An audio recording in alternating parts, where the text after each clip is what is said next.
how to accept debit card payments in Stripe.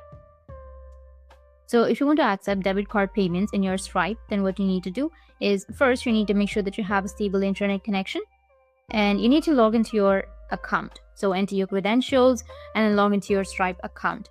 Once you're on your Stripe account, you need to go with your dashboard, and then you need to go with your settings option, which will be in the top right. Now once you're on your settings, you need to scroll down and then see the payments, which will be under your product settings. You need to click on payments. After that, you can see the payment method.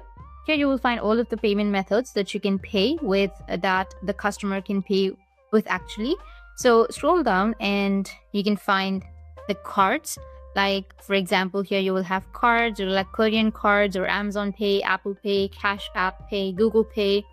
And you need to just simply go and enable or activate it. Like for example, in my case, Amazon Pay is disabled, right? So you need to go with the three dots, which will be in the top right, or just right side of that Amazon Pay button and then go with enable, and it will be enabled. So that's how you can accept debit card payments. And if you have any questions, feel free to comment below.